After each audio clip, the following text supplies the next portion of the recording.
요거는 상담 내용인데, 네.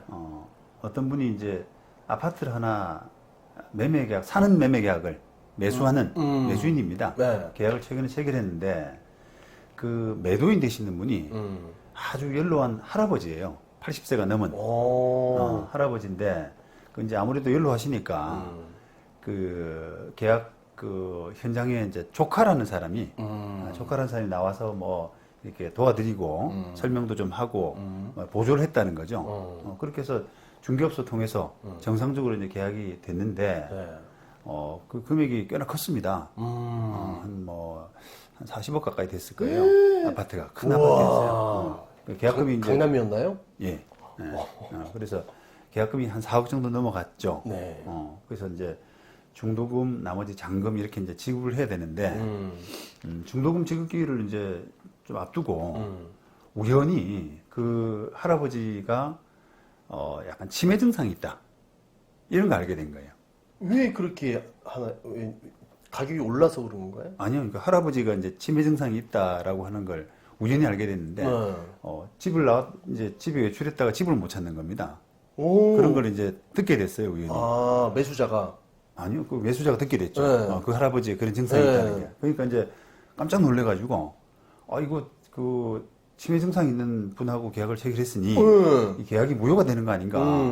그리고 계약이 무효가 되면은 나중에 이전 등기를 받아서 돈 다 주고 받았는데 나중에 다른 사람이 문제를 삼을 수 있는 게 아닌가. 뭐 아들들이나 무슨 뭐 그렇죠? 그렇습니다. 그렇습니다. 그래서 화들짝 놀래가지고 그거를 이제 저한테 문의를 한 거예요. 그래서 그런 이제 상담을 받았는데 이분이 이제 걱정하는 거는 당연히 걱정할 법합니다. 그렇죠. 걱정할 법하고 이런 소위 말하면 의사 능력이라고 하거든요. 네. 의사 능력이라는 게 이제 의사 능력이 없으면 그 계약이 무효가 될 가능성이 있습니다. 그렇죠. 무능력자니까. 네네. 그래서 이 판례상으로 이제 그런 경우가 많이 있는데, 한번 읽어드리면, 대법원 판례에서 의사 능력이라고 하는 것은, 자신의 행위의 의미나 결과를 정상적인 인식력과 얘기력을 바탕으로 합리적으로 판단할 수 있는 정신적 능력, 내지는 지능, 이걸 말한다. 이렇게 되어 있거든요.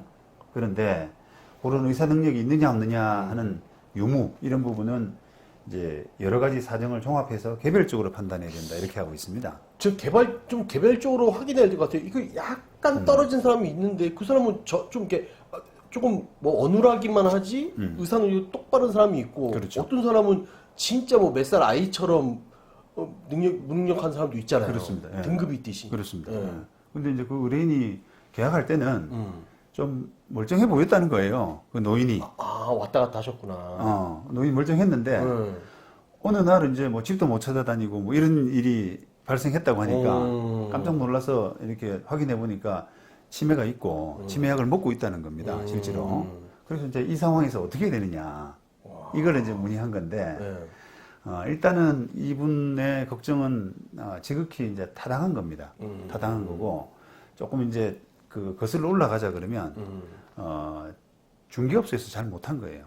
중개업소에서. 왜냐하면은 이게 나이가 연세가 이제 80이 넘어가고 이런 분들은 아까 말씀드린 의사 능력, 치매 이런 거하고 연관될 가능성이 좀 있잖아요. 그렇죠. 이제 금액도 크고 그러니까 이런 분들은 보통은 조금 꼼꼼한 용의주도한 이런 중개업소는 상속인 될 만한 분들을 같이 오게 해요. 모시고 와라. 모시고 와라. 같이. 그러니까 상속인들이 누구세요? 가족관계 등록부를 떼서 그 상속인들이 만약 아들들이다라고 하게 되면 아들들을 다 오게 합니다. 동의서 받아와라.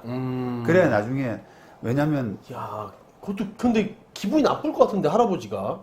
뭐 아니죠. 이제 그거는 그렇게 안 하면은 안 팔립니다. 그렇게 안 하면은 겁이 나서 못 사는 거예요. 왜냐면 만약에 이제 그렇게 안 하고 큰아들이 아버지 보조해가지고 왔는데 큰아들이 돈 40억 받아서 다 써버렸잖아요. 그죠? 그러면 이제 나머지 둘째, 셋째가 소송을 하는 겁니다. 아버지가 정신이 상속 재산을 그렇죠. 아버지 재산이 아버지가 정신이 혼미한 상태에서 팔았으니까 그 돈은 아버지한테 돌려줘야 된다. 이렇게 소송을 하는 거예요. 와, 고령하실 때 이제 많이 나올 법한 그렇습니다. 사건 같습니다. 그게 뭐, 특별한 게 아니라, 오랫동안의 판례라든지 거래 관행상 많이 있어요. 그러다 보니까 좀 용의주도한 중개소들은 연세가 좀 있으시다. 그리고 약간 좀 어눌하다. 이러다 뭔가 싶으면, 약간, 그렇죠. 조짐이 보인다라고 하면은, 느낌이, 죄송하지만, 다른 상속인 분들 좀 확인서를 좀 받아야겠다. 아들 셋이면 아들 셋. 그렇죠. 아들 둘에 딸 둘이면 네 명 네 명 다. 다. 예. 그렇게 해서 진행을 하거든요. 근데 지금 이 중개사는 그걸 이제 못했잖아요. 그러니까 못하고 뒤늦게 이제 알게 됐으니까 이게 이제 의뢰인이 아유 어쩌나 이거 그렇게 해서 이제 뒤늦게 알고 상대방 쪽에 그 할아버지의 조카 쪽하고 이야기를 했더니 조카는 내가 왜 해줘야 되느냐 그걸 왜 주냐 할아버지 정상인데 우리 큰아버지 정상인데 이렇게 해가지고 협조를 안 하는 거예요. 그래서 그런 상황을 이렇게 짐작을 해보면 아까 이제 그런 현상들 이 할아버지가 부인도 없고 자식도 없어요. 그러니까 형제만 있는 거죠. 형제만. 그런데 이제 그 형제가 여러 분 계신데 그 중에서 이제 한 그 아들 조카가 나와서 도와준 거니까 그리고 이제 그 서류 좀 받겠습니다라고 할 때 우리가 왜 주냐라고 하는 것은 아마도 돈을 다 차지하려는 목적이 아닌가. 그쪽 집안이 네, 그 네. 형제가 한 명이 네, 만약에 그 할아버지가 형제가 두 분 있었다라고 하면 A, B 두 분 있었다라고 하면 A의 아들 조카가 나와서 일처리를 한 건데 B가 소외된 거잖아요. 모르게. 그렇죠. 나중에 이제 이게 넘어가게 되면은 그 뒤에 B가 소송을 할 가능성이 있는 거죠. 그렇죠. 네. 그런 그 가능성을 염두에 두고 이제는 협조 안 하는 거예요. 그쪽에서. 야, 주도 면밀하네. 그렇죠. 네. 그거 어떻게 했습니까? 그래서 계약을 이제- 해놨는데. 그래서 이제 우리 변호사 실무 관행도 또 이제 그런 사고가 왕왕 일어나고요. 그 조금 이렇게 지금 어떻게 보면은 그 계약 당시에는 이제 이럴 수 있잖아요. 그 계약 당시에 결국은 그 할아버지가 멀쩡했느냐, 의사 능력이 있었느냐, 요게 이제 관건인데 판단인데 그 뒤에 뭐 이렇게 길도 못 찾는 현상이 일어나고 하기 때문에 재판 과정에서 뭔가 감정을 했을 때, 그 할아버지 감정을 했을 때 그 계약 당시에 과연 의사 능력이 있었느냐 하는지 부분이 논란이 될 거 아니겠습니까? 그러니까요. 그런데 그게 이제 여러 가지 이제 감정기관 뭐 큰 병원들 있잖아요. 그런데 정신감정을 해가지고 어느 정도의 그 의료기관에서 판단하는 그 결과에 따라서 결론이 날 수밖에 없어요. 그럼 받아놔야 되겠네요. 잔금 치르고 뭐 하기 전에. 뭘 받았나요? 그 병원에서 이제 그런 감정. 그렇죠, 할아버지. 맞습니다. 예. 그런 걸 보완한다 그러면 병원 같은 감정도 좋고 아니면 제일 간편한 방법이 상속인들 될 만한 사람들의 확인서 안 해준다니까. 안 해준다잖아요, 지금. 안 해주는 거니까 의심을 해야 되잖아요. 네. 그러니까 이제 그거를 보완하려 그러면 그런 절차를 의료기관 가서 의료기관 가서. 정신감정을 조금 해야 됩니다.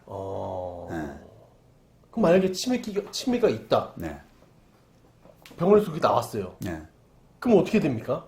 잔금 치러야 되는 거예요? 병원에 가면은 치매 환자다라는 게 나타나니까 네. 그게 이제 치매 환자라도 이제 본인이 이게 그런 매매 계약의 의미 알고 있고. 그렇죠. 요 돈에 팔고 돈을 받는다라고 하는 그런 부분. 그런 부분을 인지할 수 있는 능력. 이게 있는지를 병원에서 감정을 해주는 거예요. 그럼 되겠네요. 단순히 치매다 아니다 이게 아니라요. 알고 지금 진행했고 지금 진행 과정이 있고 그렇습니다. 이거를 남겨놓으면 예, 예. 안전하겠네. 예, 예. 그런데 지금 느낌으로는 그 아까 그 조카라는 사람의 예. 태도를 볼 때 그 만약에 그게 감정을 했는데 병원 데리고 가서 감정을 했는데 병원에서 문제가 있다라는 결론이 나오면 돈을 돌려줘야 되잖아요. 그러니까요. 그러니까 안 할 것 같아요. 그거를 응하지 않을 것 같단 말이죠. 뭐 그래서 네. 그런 이제 조카가 협조 안 할 가능성도 있고 하니까 조금 난감해진 거죠. 어린 입장에서는 이걸 뭐 그대로 진행하자니 너무 큰 돈이 그러니까요. 들어가야 나중에 되고. 뭐 일이 생길 것 같고. 그러다니 또 여기서 판별 빼자니 뭔가 계약 위반의 문제가 생기잖아요. 계약금 4억 지급해 놓은 상태에서 그러니까 이러지도 저러지도 지금 못 해가지고 근데 변호사 입장에서는 워낙 그런 경우를 많이 보다 보니까요. 그러니까요. 의사 무능력이다라고 해서 계약이 무효된 사례들이 되게 많거든요. 와.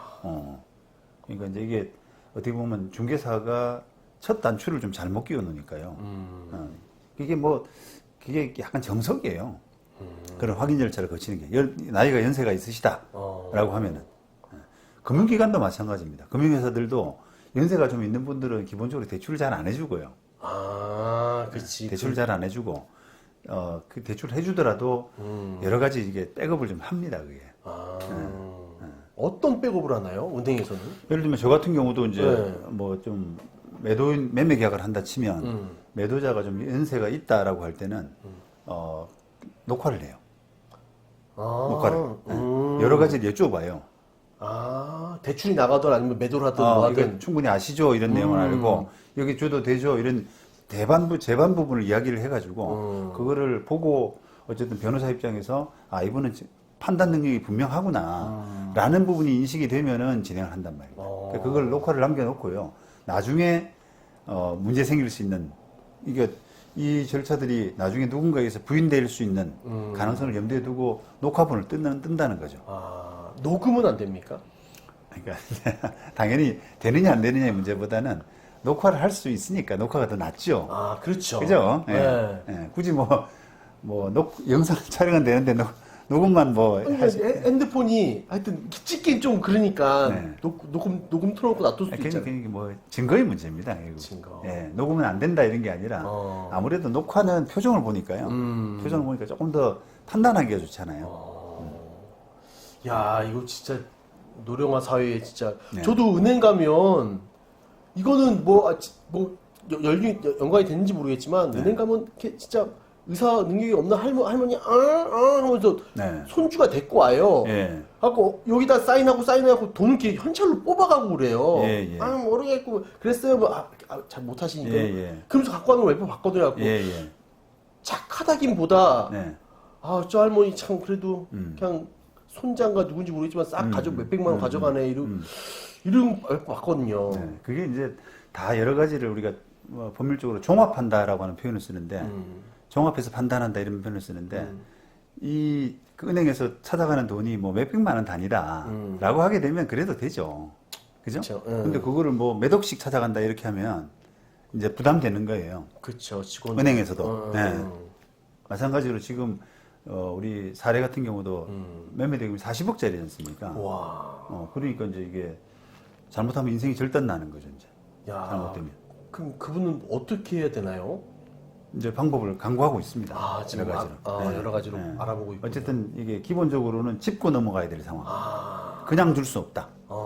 차라리 내가 계약금 가지고 분쟁을 할지언정 그런 입장이죠. 네.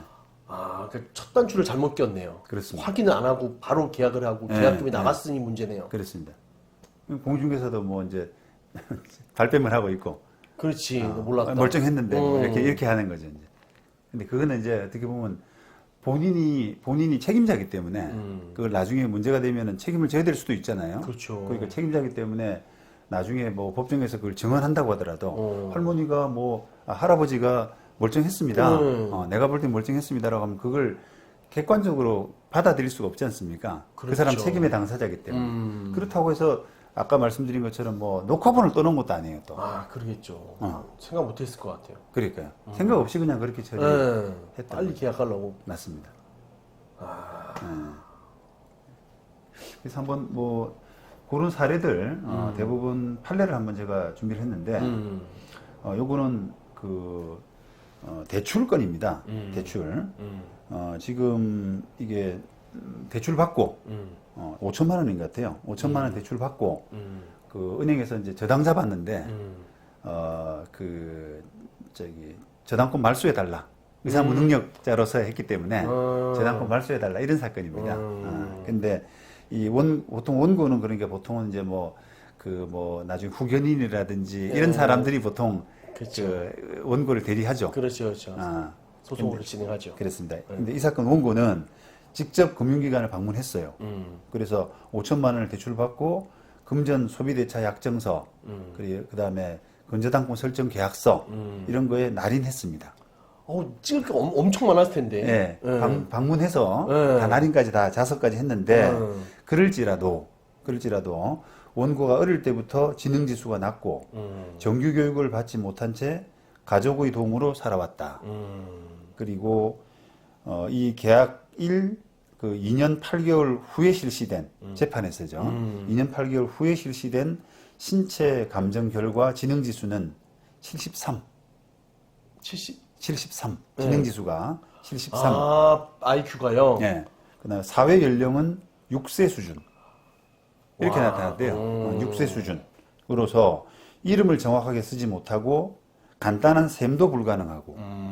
그러니까 그 당시에 정신이 멀쩡했느냐 이 부분을 판단할 때 그 당시에는 돌아갈 수는 없습니다만 2년 8개월 뒤에 감정을 할 때 추단하는 거죠 그냥.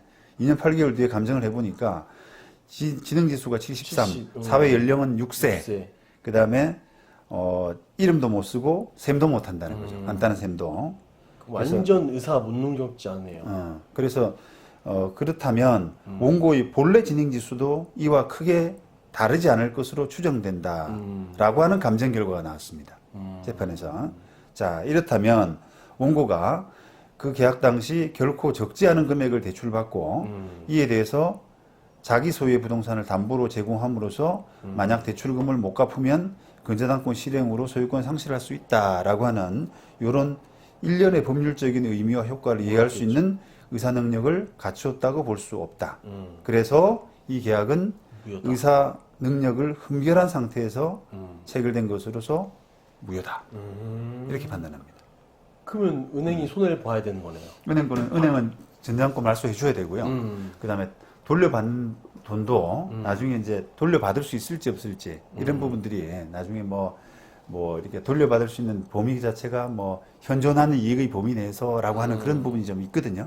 그래서 그 액수를 얼마나 돌려받을지 하는 부분도 이제 또 따져봐야 돼요. 따져봐야 되는 거죠. 거기도 그럼 간과했네요, 그걸. 은행도. 네, 그렇습니다. 은행도. 예, 이게 2002년도 판례거든요, 지금. 예, 그렇습니다. 이걸 잘 확인해야 되겠네요. 뭐 대출이건 아니면 집 계약할 때든. 그렇습니다. 이거는 보니까 나이가 많아서보다는 네, 약간 모자란 사람이잖아요. 네. 한마디로. 네. 이런 사람이 오면은 이제 은행에서 조금 해야 됩니다, 더. 더 확인 절차 그랬습니다. 꼼꼼히. 예. 근데 저는 이것도 그렇지만 진짜 이제 노령화 이제 막 100세 시대라 그러잖아요. 네. 잘 알아봐야 되겠네요. 그렇죠. 계약할 때도. 네네. 네. 그래서 이제 조금 나이 드신 분들이 뭔가 이게 큰 거래를 할 때는, 이 사람들이 겁을 내요. 혹시 이게 문제가 있는 분이 아닌가, 정신 상태가. 외관으로는 잘 안 나타나는 경우가 있잖아요. 잘 웃고 뭐 이렇게. 맞아요. 나이스한데, 맞아요. 실제로는 막 치매고 이런 분들이 계시거든요. 맞아요. 그러신 분들이 더 안 들키려고 그러고 웃으세요. 예. 맞지. 이러면서 그냥 감추시고 자기 말 안 하시고. 그렇죠. 예. 그래서 그런 분들이 이제 중요한 법률 거래는 잘 안 되기 때문에 이런 분들은 또 자기 스스로를 뭔가 법률 행위를 해야 되잖아요. 뭐 팔기도 팔고 뭐 빌리고 이렇게 해야 되는데 그래서 성년 후견인 같은 걸 많이 합니다. 성년 그렇죠. 후견인. 네, 그렇죠. 제도 자식을 이렇게 만들어서 그렇게 활용하면 되고 또 거래하는 사람도 성년 후견인 좀 결정하시면 어떠냐. 이렇게 좀 아예 안전장치를. 그렇죠. 예. 어. 그렇게 하거든요. 그런데 이제 이게 지금처럼 이 사건처럼 급하게 이루어지는 부동산 계약, 그 다음에 좀 약간의 어떻게 보면 좀 뭔가 사심이 있을 수 있는 그 조카의 그런 부분이 느껴지는 이런 사건에서는 문제가 생길 수가 있는 거죠. 그러니까요. 좀 이렇게 경종을 울리는 그런 사건이 아닌가 그런 생각이 듭니다. 네.